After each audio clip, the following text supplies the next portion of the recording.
super deep na nasa 40,000 feet. Pero itong sa China ay inisyal na pag-uukay pa lang yan.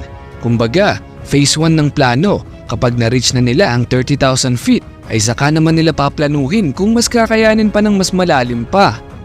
Ang lalim na ito ay mas mataas pa sa Mount Everest na pinakamataas na bundok sa buong mundo. At hindi lang isa ang kanilang huhukayin.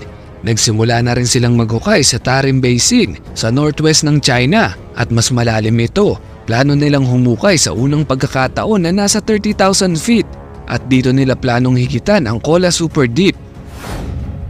Pero bakit naghuhukay ang China ng napakalalim? Ang China ay naglabas ng statement na sila daw ay nasa dual mission. Dalawa ang pinakadahilan kung bakit nila ito ginagawa. Una ay para makatuklas ng mga bagong bagay sa ilalim natin. Marami ng klase ng bato ang natuklasan ng mga siyentipiko pero halos lahat ng ito ay galing lang dito sa ating crust. Walang totoong nakakaalam kung ano-anong klaseng mga bato ba ang meron sa ating mantle o mas malalim pa. Ikalawa, source of energy. Naniniwala ang China na may vital energy sa ilalim natin na pwede nilang ma-harvest at magamit para sa ikauunlad ng kanilang bansa.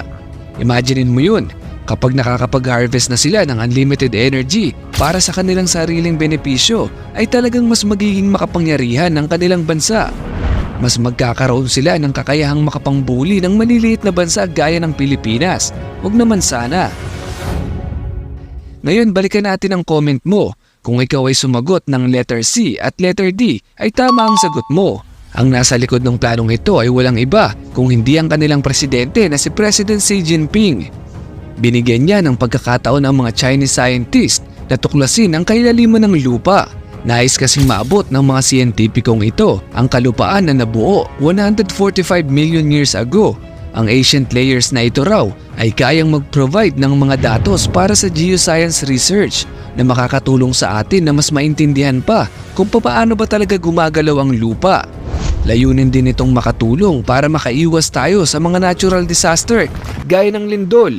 Sinabing mas madidetect natin ng mas maaga ang paparating ng mga volcanic eruptions at mga malalakas na lindol kung huhukayin natin ang pinakailalim nito.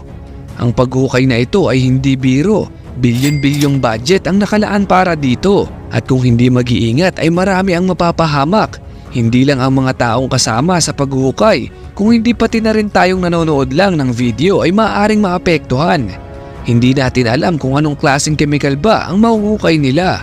Maaaring may mga bakterya o virus silang mahukay na imbis na nanahimik ay baka magambala at kumalat sa buong mundo.